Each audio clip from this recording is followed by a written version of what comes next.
गांव में रात गहरा रही थी और रात का सन्नाटा बिल्कुल भी नहीं था। इधर उधर घर के जो पशु होते हैं वो इधर उधर भाग रहे थे। गांव में चीख पुकार मची हुई थी और उसी रात हल्की हल्की बारिश और बादल कुछ कहने को तैयार था। बादल में मानो किसी की चीख घुल रही हो या किसी के हंसने की आवाज कानों को परेशान कर रही हो। ये रात इस गांव के ऊपर इतनी भारी होती है कि 8 अर्थियां इस गांव से उठती हैं और गांव वाले सदमे में और डर में छा जाते हैं। बहुत पुरानी बात गांव वालों के सामने आती है और गांव वालों की आंखों से आंसू रुकने का नाम नहीं लेते हैं। आप जब इस पूरी घटना को जानोगे तो आपका भी दिल घबराने लगेगा और आपका भी डर जैसा माहौल बन जाएगा और आपको एक छोटी सी जानकारी और मिलेगी कि बीते समय में क्या कुछ हो जाया करता था जब कानून बिल्कुल ना के बराबर था। हालांकि आज भी ऐसी घटनाएं हो रही हैं। बहुत सारे केस तो ऐसे ही हैं जो पुलिस के सामने नहीं आए हैं, जहां पर अपने ही साथ के लोगों के साथ बर्बरता की जाती है, उन्हें इस दुनिया से दूर भेजा जाता है और शायद अपने ही घर के अंदर उन्हें दफन कर दिया जाता है। दोस्तों, बहुत सारे केस खुलते ही नहीं हैं, लेकिन ये घटना आपको बहुत कुछ सिखा कर जाएगी। कैसे एक गांव पर लग रहा था कि किसी शैतानी साय ने या किसी शैतान ने या किसी रूह ने इस गांव पर अपना कब्जा कर लिया था। लेकिन कहते हैं कि शुरुआत जिस चीज की होती है उसका अंत भी होता है और अंत भला तो सब भला। आज रोचक सी घटना जानने के लिए तैयार हो जाइए। ये घटना महेंद्रगढ़ के एक गांव की है। महेंद्रगढ़ में एक गांव होता है जहां पर एक सेठ की बहुत बड़ी हवेली होती है। हवेली के अंदर ये सेठ जो है, इसकी एक उसी गांव में काम क्या था, लकड़ी का काम था और लकड़ी का काम ये लोग करते हैं। तो यहाँ पर कुछ मद्रासी लोग इस सेठ की छत्र छाया में पलते और फूलते हैं। अब जो मद्रासी थे, यहाँ पर एक महिला थी और 2 पुरुष यानी दोनों भाई थे और एक भाई की यहाँ पर पत्नी होती है।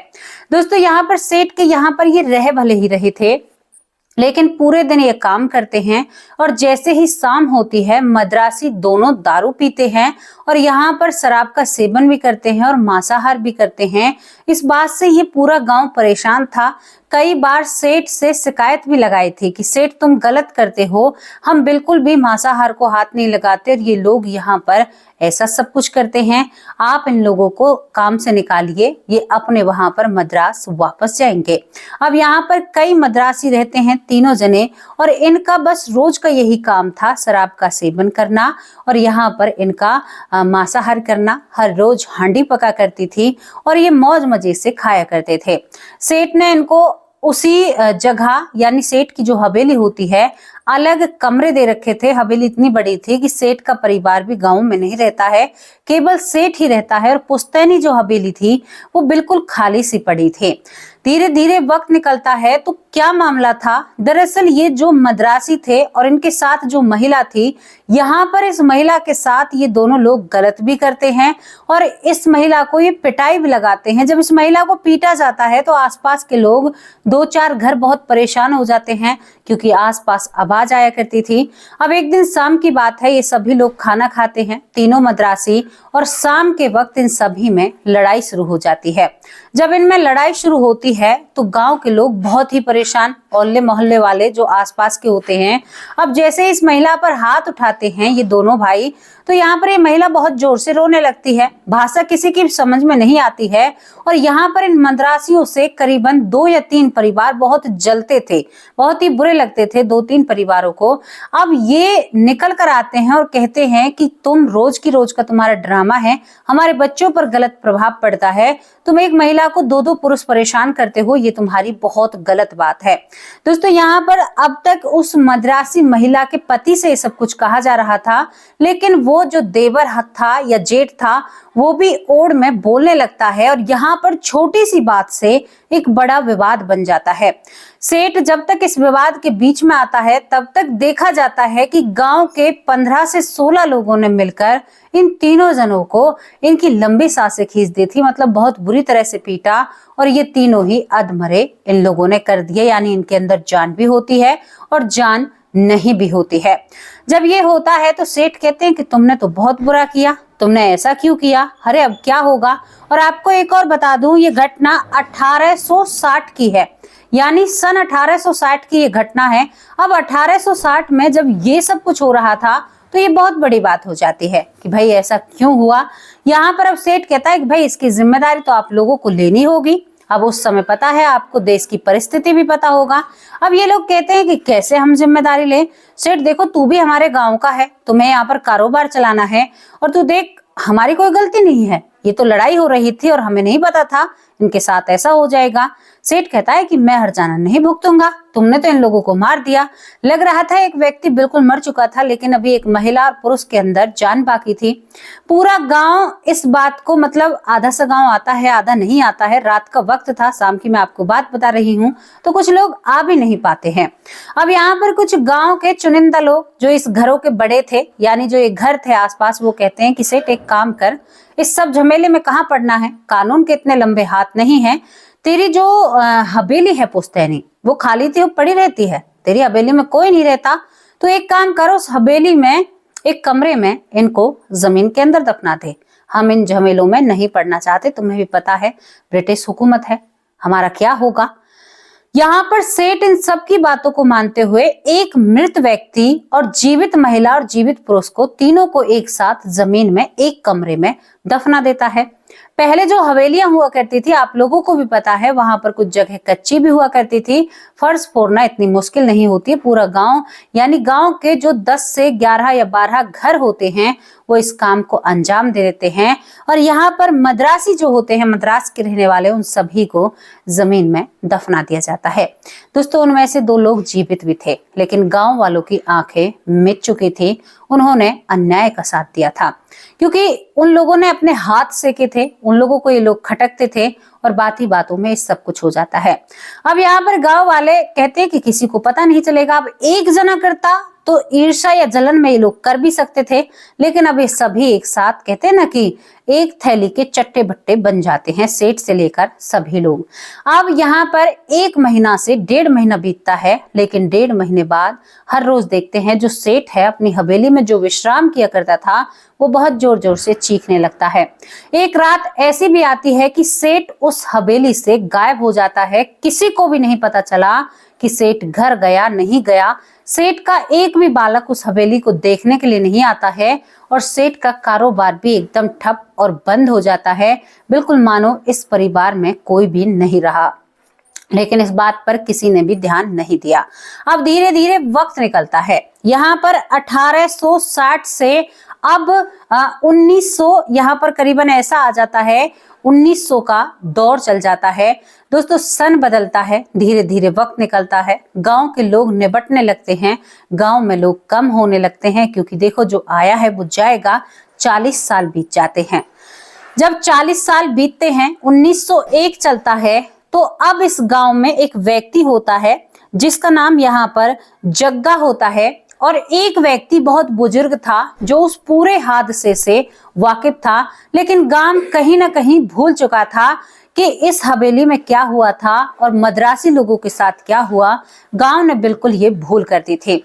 इसी गांव का ये व्यक्ति जिसका नाम जग्गा होता है, जग्गा जो दूसरे थोक का रहने वाला है, गांव की दूसरी तरफ का, जिसे ये बातें तकियानूसी लगती थी या झूठ लगती थी। लोगों का कहना था कि वो तीनों लोग इसी में भटकते हैं।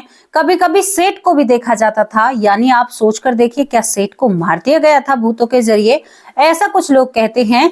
लेकिन जग्गा जो होता है वो इस हवेली पर लाठी के दम पर अपनी यानी बेटे की बहू, बेटा और अपने बूढ़े पिता, यानी 3 पीढ़ियां साथ में थी, और इस पर यानी इनका पूरा परिवार होता है, और इस हवेली पर कब्जा कर लिया जाता है।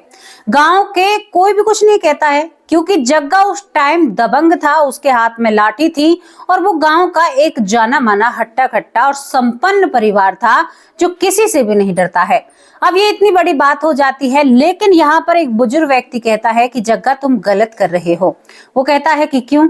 वो कहता है कि तुम भूल गए हो, यहाँ पर तुम्हें याद नहीं होगा, लेकिन मद्रासी लोग इसके अंदर दफन हैं, और उनकी छवि लोगों को दिखाई देती है, उनकी आत्मा दिखाई देती है। मैं चाहता हूं तुम्हारे परिवार पर कोई प्रभाव न पड़े, लेकिन ये बात वो व्यक्ति बिल्कुल भी नहीं समझता है। अपने परिवार के साथ उस हवेली को साफ कर उसमें रहने लगता है, यानी कब्जा तय हो चुका था। धीरे धीरे वक्त निकलता है, 2 महीने बीतते हैं। दोस्तों 2 महीने के बाद एक घटना घटनी थी और बहुत ही विचित्र घटना थी।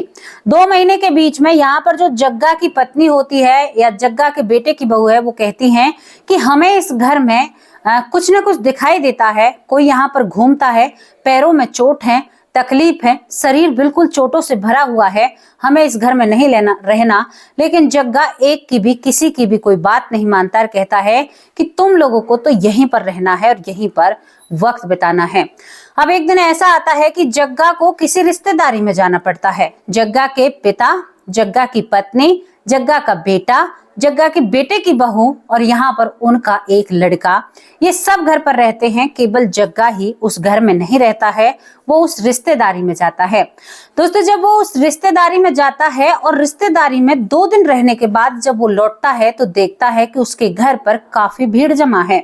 भीड़ इतनी जमा है कि लोगों के ऊपर, यानी लोग से इंसान छिपे हुए हैं और बहुत भीड़ है और सभी के मुंह पर एक ही बात थी, हमने जग्गा से मना किया था, ये उसी का फल है, वो आत्माएं जाग चुकी हैं।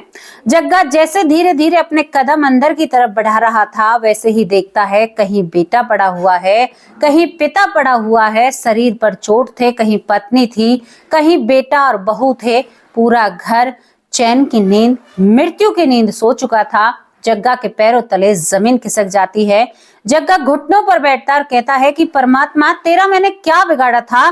तभी पीछे से एक व्यक्ति कहता है, वही बुजुर्ग व्यक्ति, मैंने तो तुमसे कहा था इस घर से सेठ का नहीं पता, बनिया का नहीं पता, वो रातों रात कहाँ गायब हो गया। फिर तुमने कैसे जरूरत की, तुमने किसी का नहीं माना तो भुगतो, आप उठाओ अपने कंधों से अपने बेटे की अर्थी को, लगाओ कांधा, किसी की जो नहीं मानता। और एक और आपको बात बता देना चाहती हूँ, गांव के लोग जो मुझे सुनते होंगे वो बखूबी समझते होंगे, गांव में पहले जमीन लाल डोरा के भीतर होती थी। लाल डोरा कहा जाता था कि गांव के अंदर की जो जमीन है उसकी कागजी कार्रवाई नहीं होती थी। पहले लोग एक दूसरे के घर पर कब्जा भी कर लिया करते थे, क्योंकि कागज की कार्रवाई नहीं होती थी तो जिसकी लाठी भैया भैंस उसी की मानी जाती थी, ऐसा सब कुछ लगता है। अब यहाँ पर वही वक्त था। अब ये सारी, अब तो पक्का हो गया है, गांव के अंदर की जमीन की भी रजिस्ट्री उठानी पड़ती है, पहले ऐसा नहीं था। अब क्या होता है कि यहाँ पर जब सभी परिवार वाले इस दुनिया से चले जाते हैं, तभी यहाँ पर उस हवेली को जांचा जाता है। तो जिस कमरे में उस बुजुर्ग को याद था कि यहाँ पर उन लोगों को दफनाया गया था, वहां पर जहां पर दफनाया गया था ना, वहां से वो सारी मिट्टी हटकर वो गड्ढा ऐसा ही हो गया हूबहू जैसा किसी दिन उन 3 मद्रासियों के लिए ये गड्ढा खोदा गया था। ये बुजुर्ग व्यक्ति कहता है कि जग्गा, अब बचने की कोई नहीं है। जिन लोगों ने ये सारे काम किए थे उन लोगों के परिवार बड़े बड़े हो चुके हैं, यानी उस समय जो लोगों ने 40 साल में तो बहुत कुछ बदल जाता है। वो कहता है कि अब सबको भुगतना होगा। दोस्तों यहाँ पर सभी लोग इकट्ठा होते हैं, कहते हैं कि भाई पूरा गांव क्यों भुगतेगा, इन लोगों ने की है।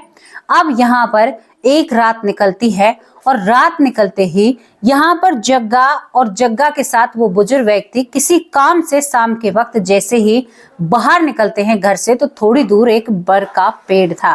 दोस्तों यहाँ पर ये दोनों जने देखते हैं कि बड़ के पेड़ पर एक व्यक्ति उल्टा लटका हुआ है। अब ये दोनों ही बिल्कुल एकदम से, जैसे कहते हैं कि हमारे अंदर कोई भाव नहीं है, ये कहते हैं कि अरे भाई तुम रात के वक्त पेड़ को क्यों जगा रहे हो, तुम्हें नहीं पता ये विश्राम करते हैं। तभी ये व्यक्ति बहुत जोर जोर से हंसने लगता है और डाली पर एक महिला चल रही थी, जो देखने में उस बुजुर्ग व्यक्ति को याद आता है, ये तो वही मद्रासन है, ये यहाँ पर क्या कर रही है। और वो व्यक्ति जो उल्टा लटक रहा था वो भी वही मद्रासी था। इन दोनों का भागना मुश्किल हो जाता है। सभी लोग इकट्ठा होकर कहते कि भाई समाधान चाहिए, वरना पूरा गांव खतरे में है। वो खुल चुके हैं, बाहर निकल चुके हैं और यहाँ पर उस दरवाजे से ताला हट चुका था, जिस पर शायद कुछ मंत्रों की क्रिया से उस ताले को या उस जगह को बांधा गया था। अब यहाँ पर ये सभी सलाह लेते हैं और मेहंदीपुर बालाजी जाते हैं। कहते हैं कि वहां पर एक ऐसा व्यक्ति है या एक ऐसा संत है जो ऐसी चीज को काबू काबू में करेगा। दोस्तों जब यहाँ पर जग्गा और इसके साथ वो बुजुर्ग व्यक्ति मेहंदीपुर बालाजी जाते हैं, लेकिन आज कुछ और ही मौसम मिजाज कर रहा था। यहाँ पर आज इस गांव में काले बादल छाने लगते हैं। बादल में एक अजीब सी गड़गड़ाहट थी। दोस्तों जैसे जैसे रात गहराती है, बादल से आवाज आती है, एक महिला की हंसने की। चारों तरफ पशु अपने आप खुल जाते हैं। इस गांव में चारों तरफ पशु खुल जाते हैं। जगह जगह लोगों को वो मद्रासी लोग नजर आते हैं, जगह जगह दिखाई देते हैं। बनिया भी नजर आता है, जो बनिया इस दुनिया से जाता हुआ किसी ने भी नहीं देखा। जब ऐसा सब कुछ होता है तो ये रात बहुत लंबी हो जाती है। दोस्तों यहाँ पर जो वो 10 से 11 घर थे, उन घरों में से मृत्यु होती है। हर एक घर में से एक मृत्यु होती है और बहुत चीख पुकार पूरे गांव में मची थी, मानो इस गांव पर किसी शैतान का साया या कोई बहुत बड़ा संकट आन पड़ा है। सुबह के 4 बजे इस संत को, जो कि यहाँ पर एक अघोरी की उपाधि में था, वो जब आता है तो वो भी डर जाता है। चारों तरफ पशु भाग रहे हैं, कुछ चिल्ला रहे हैं, चीखना पुकार, और पूरी रात ये गांव सोया नहीं था। यहाँ पर दिखाई है, अरे ये दिखे, ये चले गए यहाँ से, अरे पकड़ो इन्हें, हमें मार दिया। हर घर में एक एक व्यक्ति का शव पड़ा हुआ था। ये कैसा तांडव था। दोस्तों यहाँ पर जब वो अघोरी आता है तो वो सीधा उसी कमरे में जाता है। उसी कमरे में जाकर इसके साथ जग्गा, वो बुजुर्ग व्यक्ति होता है। यहाँ पर अघोरी कहता है कि अगर आज ये दरवाजे बंद हो गए तो सोच लेना, ना ही तो मैं बचूंगा और ना ही तुम बचोगे, और यहाँ पर मुझे अनुष्ठान करना होगा। दोस्तों यहाँ पर ये तांत्रिक तंत्र क्रिया करता है, यहाँ पर अघोरी जो होता है, और अपने हिसाब से यहाँ पर ऐसी चीजों को करता है। गेट लगने के लिए होते हैं, लेकिन जग्गा, वो बुजुर्ग व्यक्ति, भारी कोशिशों के बाद उस गेट को रोक कर रखते हैं। जब ये पूरी साधना पूरी होती है तो सुबह के 7 बज जाते हैं। गांव में एक अजीब सा सन्नाटा सा छाता है। और दोस्तों यहाँ पर जो वो तंत्र करने वाला या अघोरी था, वो इन सारी चीजों पर काबू पाता है और इन 3 आत्माओं को वश में लेता है। ये एक ऐसी डरावनी और रहस्यमयी कहानी है। कहते हैं कि वो हवेली, उसको बंद कर दिया जाता है, खंडर हो जाती है, ढहने के हालात में हो जाती है, लेकिन आज भी ये कहानी, ये कथा बरकरार बनी हुई है। वहां के लोग कहते हैं कि वो रात ऐसी थी, सुबह होते ही हर घर से जिन लोगों ने अन्याय किया था इन तीनों मद्रासियों के साथ, उन सब के घर में एक एक व्यक्ति मृत पड़ा हुआ था, जो शायद उस लड़ाई से कहीं ना कहीं ताल्लुकात रखते थे। सुबह सुबह उस गांव से बहुत सारी अर्थियां उठती हैं, सारी चीजों को अपने कब्जे में लिया जाता है, सारी चीजों को सही किया जाता है, और दोस्तों ये गांव दोबारा से नए जीवन की तलाश में अपनी जिंदगी जीने लगता है। यहाँ पर वो तीनों लोग उसके बाद किसी को दिखाई नहीं देते हैं, लेकिन कहते हैं वो जगह बड़ी मनहूस है, बड़ी डरावनी है। वहां पर किसी की हिम्मत नहीं होती, रातों रात दिन के वक्त भी वहां पर जाने की हिम्मत नहीं होती। हमारे भारत में बहुत सी ऐसी डरावनी जगहें हैं जहां पर जाने पर लोगों को बहुत डर और भय लगता है। और ऐसा नहीं है कि ऐसी चीजें नहीं होती, ऐसी चीजें बहुत होती हैं, और ये चीजें बहुत ही शक्तिशाली हैं। आज तक भी इनके अंदर वो क्षमता है कि ये लोगों को दुखी और परेशान कर सकती हैं। लेकिन यहाँ पर बालाजी भगवान और यहाँ पर हनुमान भगवान और जो भगवान के आश्रम में रहता है ना, उनका ये चीजें भी कुछ भी नहीं बिगाड़ सकती। ये तो बात ये भी सत्य है। तो दोस्तों आपको ये डरावनी सी घटना कैसी लगी, इसके बारे में अपनी राय कमेंट बॉक्स में लिखकर जरूर भेजना। बड़ी ही रोचक और डरावनी, कहते हैं जो जैसा करेगा वो वैसा भरेगा, उस परिवार ने वैसा भर दिया था। लेकिन यहाँ पर मद्रासियों को आत्मा को शांति मिली या नहीं मिली, ये किसी को भी नहीं पता। और दोस्तों ये घटना यहीं पर समाप्त होती है। कैसी लगी आप लोगों को स्टोरी, अपनी राय कमेंट बॉक्स में लिखकर जरूर भेजना। शाम को हाजिर होंगे एक सच्ची अच्छी स्टोरी के साथ। तब तक के लिए नमस्कार, जय हिंद, जय भारत।